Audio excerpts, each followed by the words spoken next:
il va être décrit par deux conducteurs. Donc un conducteur central qu'on appelle le cœur du câble et donc dans lequel va circuler une intensité I. Donc ce cœur, voilà, il est d'axe Z et il est de rayon R1. Et puis un conducteur extérieur, c'est la gaine, dans lequel va circuler donc uniformément le courant moins I, mais si je mets des flèches vers le bas, donc c'est aussi le courant I. Donc le courant monte par le cœur et il redescend par la gaine. Alors évidemment, on suppose que ce câble est très très long, suffisamment long pour considérer qu'il est infini. Mais évidemment, on sait que ce n'est pas vrai, il n'est pas infini. Donc voilà un petit peu le dessin. Vous voyez, on pourrait faire une vue de dessus. Hein, donc le cœur du câble. Et puis, donc voilà, il y a différents rayons. Donc le rayon R2, R3. Donc le courant, il monte ici par le cœur et il redescend par la gaine. Donc entre les deux, c'est un isolant, on va dire que c'est le vide, hein, c'est l'air assimilé au vide. Et donc le but, c'est de calculer le champ magnétique dans tous les points de l'espace. Donc ce sont des distributions volumiques de courant, hein, il n'y a pas de courant filiforme, il n'y a pas de courant surfacique, tout est volumique, ça veut dire déjà qu'on sait à l'avance que le champ magnétique va être continu dans tout l'espace. Donc le courant, il monte par là et il redescend par la gaine. Ça va? Donc le but, c'est tout simplement calculer le champ magnétique dans tout l'espace. Alors, ce sera le dernier exemple qu'on fera à symétrie cylindrique. Donc c'est la même symétrie que le fil infini et puis que le fil de rayon A qu'on a fait la dernière fois. Donc première étape, direction 2B par des considérations de symétrie. Donc on va prendre un point M, on peut le prendre vraiment partout dans l'espace, on peut le prendre à l'intérieur du cœur, du câble, on peut le prendre entre le cœur et la gaine, on peut le prendre dans la gaine, on peut le prendre à l'extérieur, parce que de toute façon les symétries seront les mêmes. Alors je le mets n'importe où, tiens allez je vais le mettre là. Voilà le point M. Donc il faut déterminer la direction du champ. Alors, le système de coordonnées adapté, bien sûr, c'est un truc infini. Hein, donc, on va mettre ER, EZ, ce sont les coordonnées cylindriques, et Eθ. Alors, même symétrique avec le fil infini.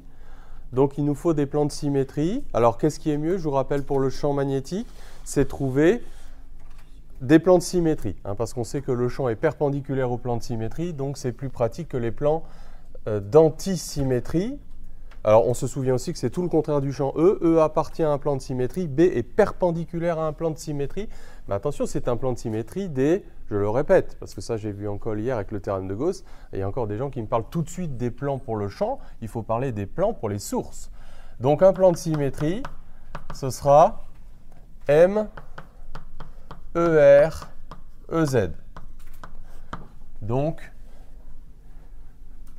voilà, le plan comme ça, qui coupe le cylindre en passant par l'axe, qui le coupe en deux. Tiens, on pourrait presque faire une vue de dessus. Hein, donc si je mets le point M ici, on voit qu'effectivement, un plan dont la trace ici est comme ça. Hein, donc là, on a le vecteur ER, le vecteur Eθ. Donc effectivement, ça coupe la distribution de courant en deux et c'est un plan de symétrie. On a aussi un plan d'antisymétrie. Donc le plan d'antisymétrie, pareil que le fil infini, hein, c'est pour ça que je passe rapidement. Donc c'est le plan horizontal qui passe par M. Je vous rappelle que tous ces plans, vous les faites passer par M.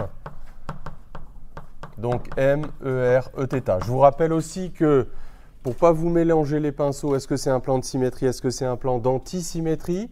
Regardez bien les lignes de courant, elles transpercent le plan M, ER, Eθ. Et ça, c'est le signe pour vous que ça ne peut pas être un plan de symétrie. Parce que quand les courants transpercent, regardez ce que ça veut dire. Les lignes de courant sont comme ça, par exemple dans le cœur. Donc là, les lignes de courant sont bien antisymétriques parce que le symétrique de cet élément de courant, c'est un élément de courant qui est vers le bas. Vous prenez l'opposé du symétrique, donc c'est bien un plan d'antisymétrie. Donc pensez bien à ça.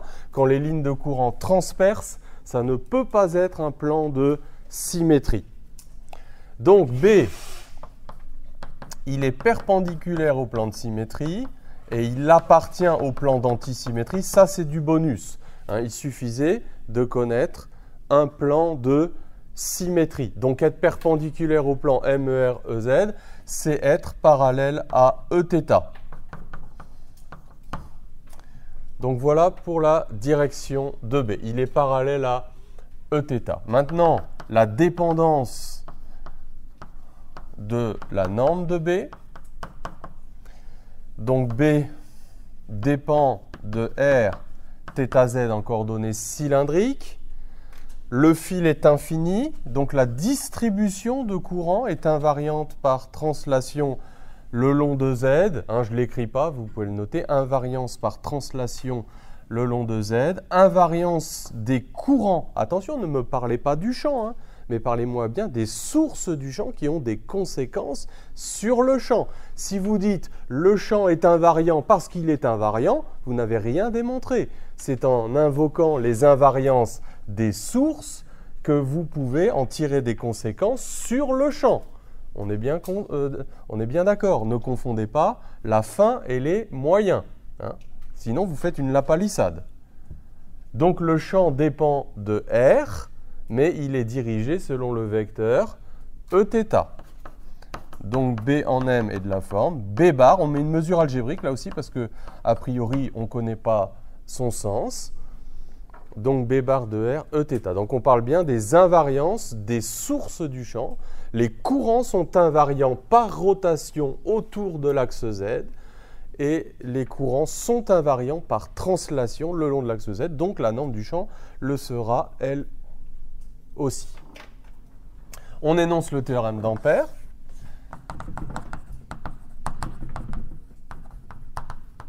Donc, en français, la circulation du champ magnétique sur un contour fermé orienté, d'ailleurs de manière arbitraire, c'est μ0 fois la somme des courants I enlacés par ce contour et comptés algébriquement avec une orientation induite par le choix du sens de parcours sur le contour. Je vous rappelle que c'est ces questions de convention d'orientation qui sont les plus cruciales. Alors, choix du contour d'Ampère. On a des critères à notre disposition. Il faut que le calcul de la circulation soit élémentaire. Et pour ça, les deux critères, c'est B parallèle à DL sur la partie intéressante du contour et B de norme constante sur le contour. Alors, comment choisir un contour tel que DL soit parallèle à B, c'est-à-dire selon Eθ, et que B soit de norme constante, c'est-à-dire à R fixé, ça crève les yeux. C'est un cercle de centre H projection orthogonale de M sur l'axe du cap coaxial et de rayon petit r.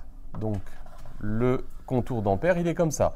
Comme d'habitude, ce contour d'Ampère doit passer par M. Ne me faites pas un contour d'Ampère qui serait délimité par soit le rayon R1 ou par le rayon R2 ou par le rayon R3, ce serait stupide, ça passe pas par M. Ne me mettez pas non plus le point M en R1, en R2 ou en R3, parce que ce sont des cas particuliers. Donc si je fais une vue de dessus, est-ce qu'on peut dessiner le contour d'Ampère vue de dessus? Donc le contour d'Ampère vue de dessus, il est comme ça. Alors maintenant, une fois qu'on a le contour d'Ampère, qu'est-ce qu'il faut faire? Il faut l'orienter. Et là, je vous rappelle le point important. Autant je n'avais pas le choix pour l'orientation des surfaces de Gauss, autant j'ai le choix pour l'orientation du contour d'Ampère. Alors, j'ai le choix, mais je ne vais pas non plus me compliquer la vie. Puisque j'ai orienté un axe Z qui est vers le haut, qui vient vers nous, j'ai induit un sens positif de rotation dans le plan XY. Donc, quand je vais faire la circulation de B, si je veux compter positivement les angles, eh bien, il va falloir que je tourne dans ce sens-là. Donc cela veut dire que je vais orienter le contour dans le sens direct, dans le plan horizontal. D'accord? Je vous rappelle qu'une fois que vous avez choisi l'axe Z, vous avez défini implicitement un sens positif de rotation donné par la règle de la main droite ou par la règle du tire-bouchon. Donc on l'oriente, mais on est bien conscient que cette orientation est arbitraire. On calcule la circulation, B bar de R Eθ fois R dθ Eθ, le déplacement élémentaire tangent au cercle de rayon R, est égal à mu0 I enlacé algébrique.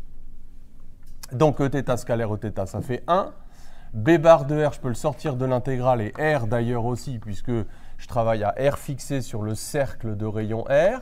Donc ça fait B bar de R fois R, somme des dθ, et comme je tourne dans le sens direct, donc ça fait 2πr B bar de R, autrement dit le périmètre du cercle, fois B bar de R, dit plus simplement.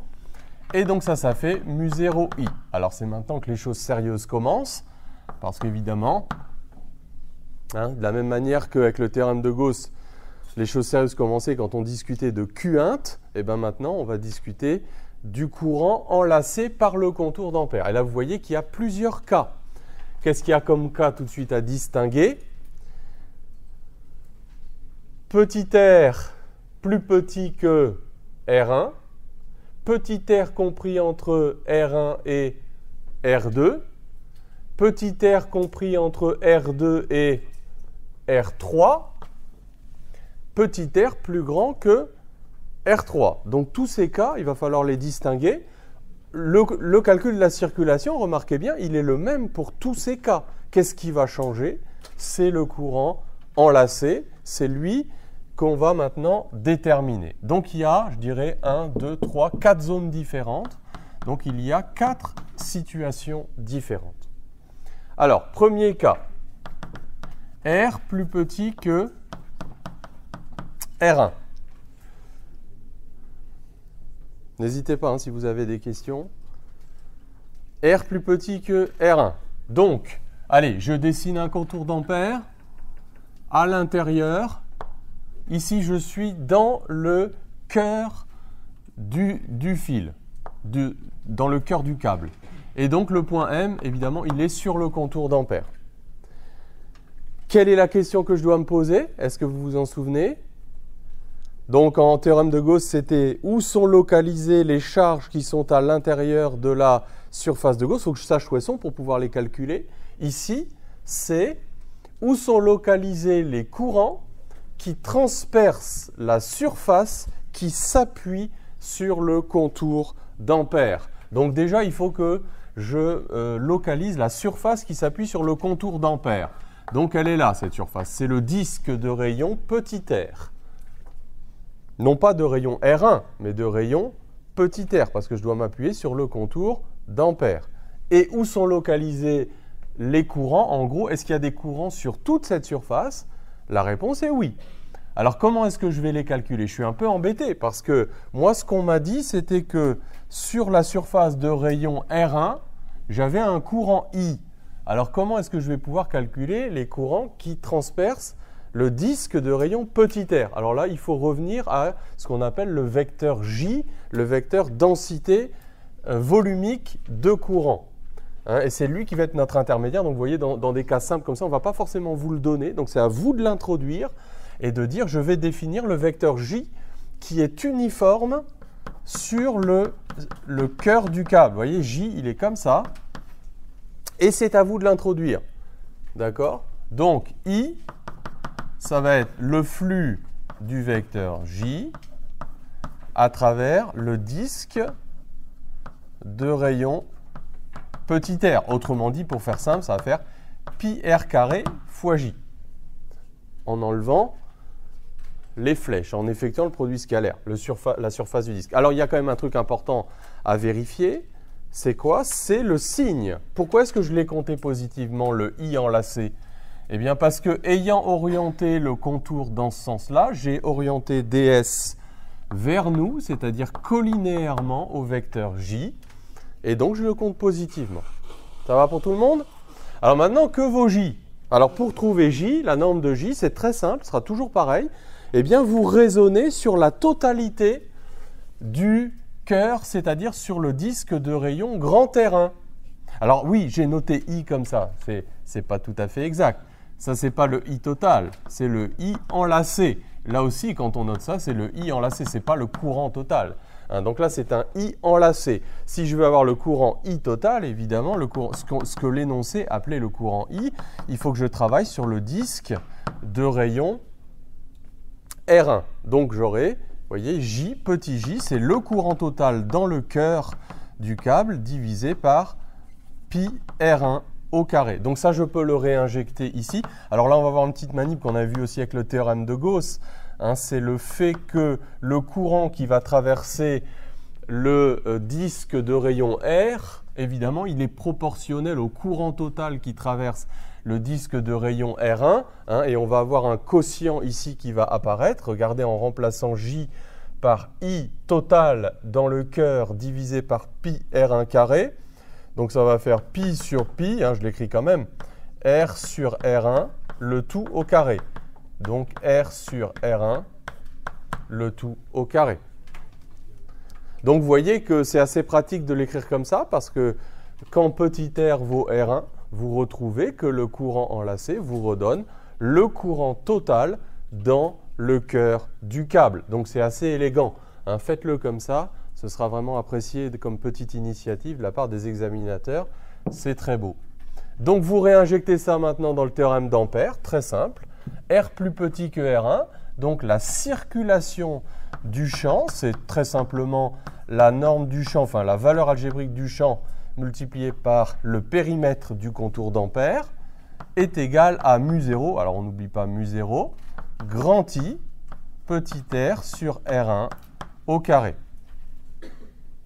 Et donc, on obtient B bar de R est égal à mu0 I sur fois R sur 2pi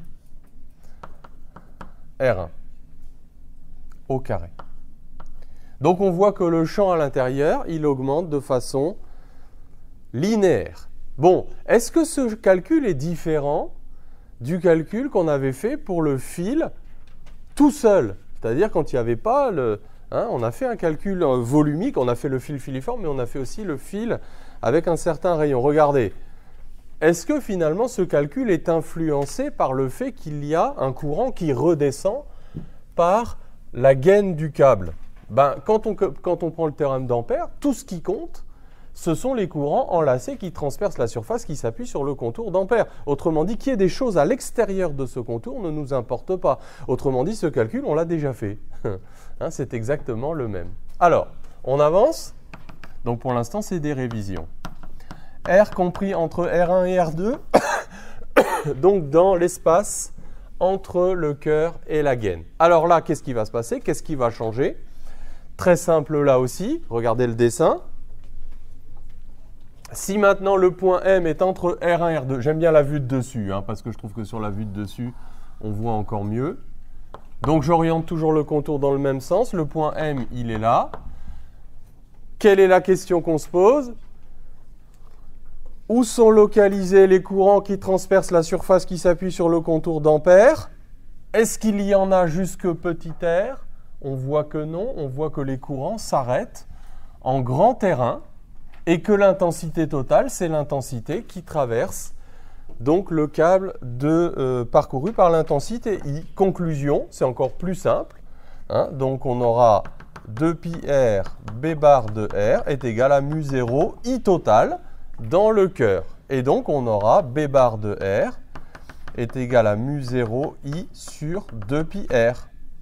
Et ça ressemble à quoi? Ça ressemble au calcul qu'on a fait d'ailleurs pour le fil infini et aussi pour le fil qui a un certain rayon, c'est-à-dire que dans cet espace-là, eh bien, tout se passe comme si le courant était filiforme et qu'il était ramené au centre. Ici, on aurait le même calcul. Hein, voilà, mu0 I sur 2pi R. Et puis, est-ce qu'on est content? Est-ce que les deux expressions se raccordent par continuité? Parce qu'on a des courants volumiques, ça doit se raccorder par continuité. Ça, c'est notre auto-vérification. On voit que ça marche. Donc, tout ça, ça sent bon. Allez, on continue. Je suis un peu embêté parce que le dessin est là. Bon, tant pis. Allez, on va faire le cas. Allez, le cas le plus difficile, je vais le garder pour la fin.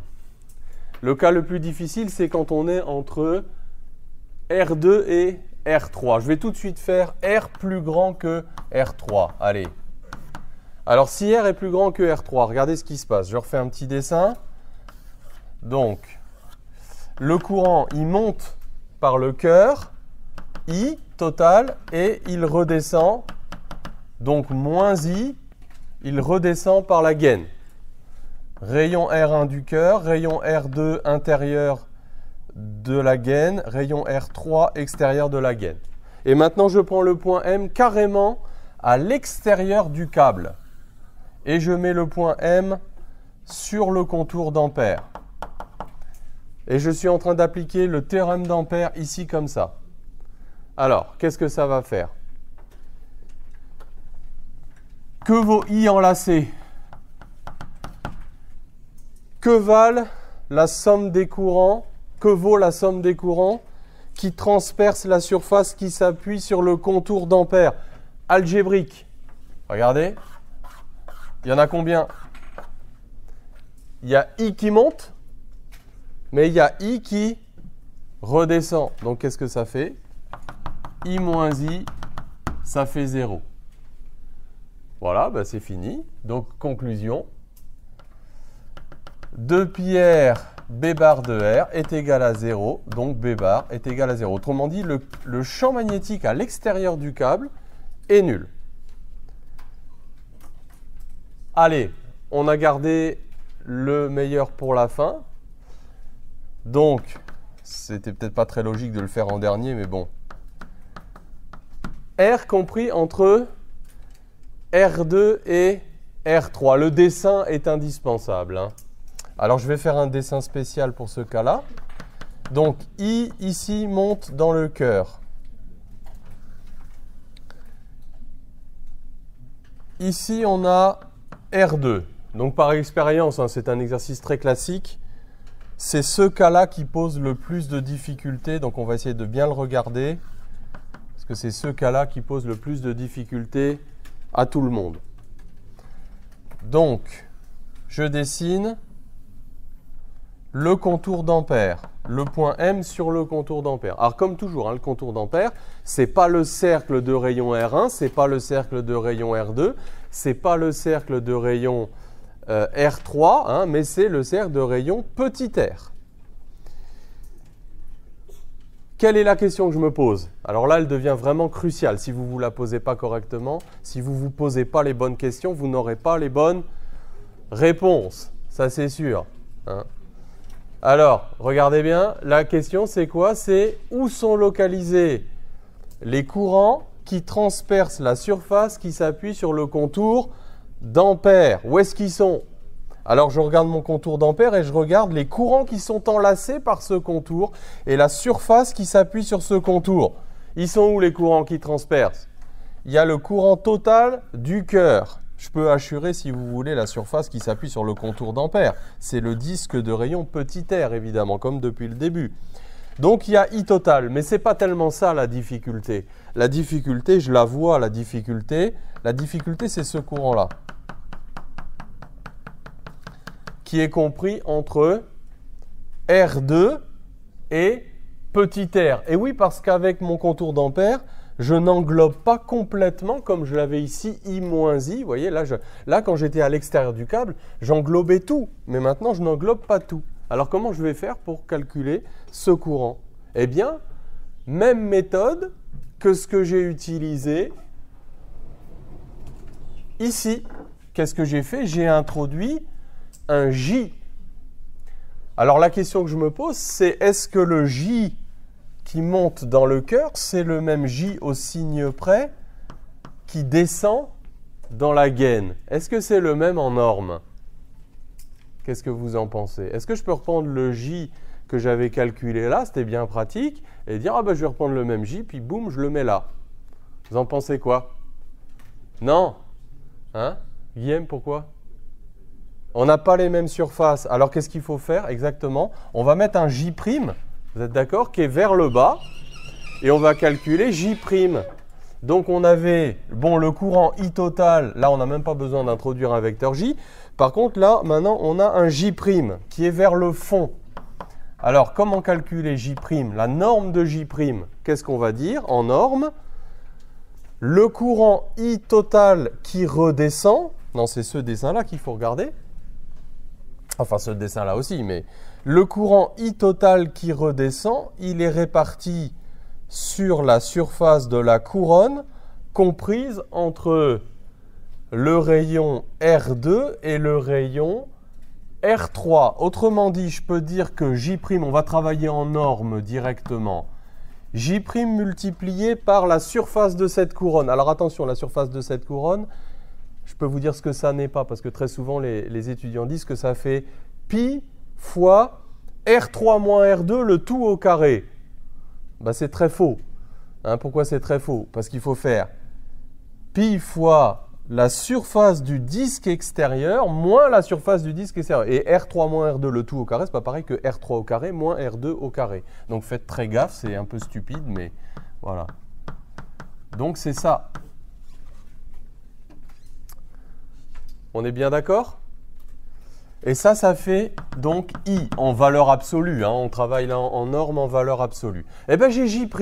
Ben voilà, là on a la principale difficulté. Parce que maintenant, je peux calculer le courant qui redescend sur la couronne comprise entre R2 et petit r. Combien vaut-il le courant qui descend là?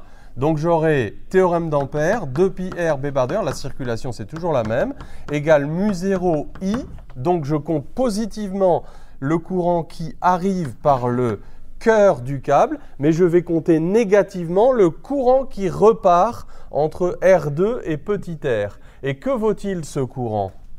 Eh bien, il vaut J' en norme, multiplié par la surface de cette fois-ci, alors non pas de la couronne entre R2 et R3, mais entre R2 et petit r. Mais c'est le même principe de calcul. C'est la différence entre la surface du disque qui s'appuie sur le contour d'Ampère et le disque qui s'appuie donc jusque R2. Donc ça nous fait du pi petit r carré moins R2 au carré.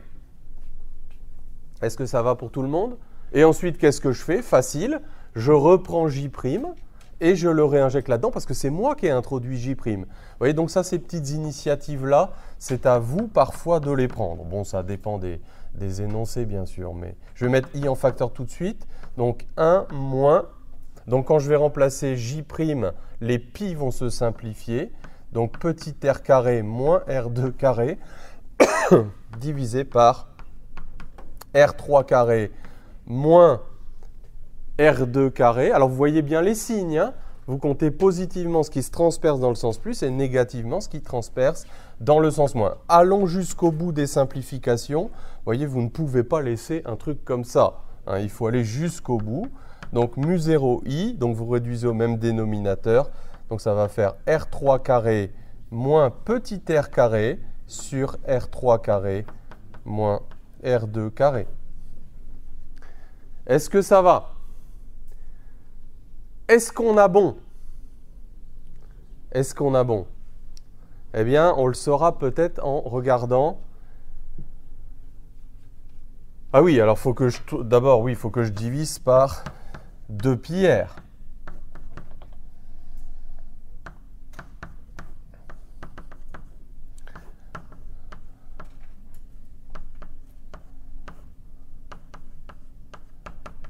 Alors, est-ce que ça se raccorde par continuité avec les autres morceaux?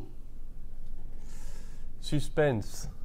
Alors, quand R vaut R3 et au-delà, on voit bien que quand R vaut R3, le champ s'annule. La question, ce serait quand R vaut R2. Et là, quand R vaut R2, ce quotient vaut 1. Et donc, on retrouve bien mu0 I sur 2πr2, qui était l'expression du champ entre le cœur et la gaine. Alors, est-ce qu'on peut dessiner le profil du champ? Et tout cet exercice sera résumé sur le graphe. Donc, entre 0 et R1, le champ augmente linéairement. jusqu'à valoir mu0i sur 2pi R1. Entre R1 et R2, il décroît en 1 sur R. Donc il décroît comme ça, en 1 sur R. Donc ici, on aura mu0i sur 2pi R2. On vient de voir que ça se raccordait par continuité avec cette expression-là. Au-delà de R3, donc ça c'est R2, au-delà de R3, il est nul. Alors, ici, on a cette fonction, on ne sait peut-être pas trop comment la dessiner. Alors, si vous ne savez pas trop, bah écoutez, vous faites un truc simple. Ce n'est pas une droite, hein. Bon, c'est un truc comme ça. Voilà le profil du champ. Et alors, parfois, ce qu'on fait, vous voyez, comme ça, pour bien montrer le... Voilà, un peu comme un profil des vitesses, vous voyez, dans un écoulement, on dessine ça comme ça. Voilà, il y a même parfois des gens qui superposent ce dessin avec le dessin du câble, hein, c'est-à-dire qu'en gros, voilà, on peut dessiner un cercle de rayon R1, le cercle de rayon R2, le cercle de rayon R3, comme ça. Et donc évidemment, tout est à symétrie de révolution, hein, c'est-à-dire que vous pouvez faire tourner le profil du champ, il est invariant par rotation autour de l'axe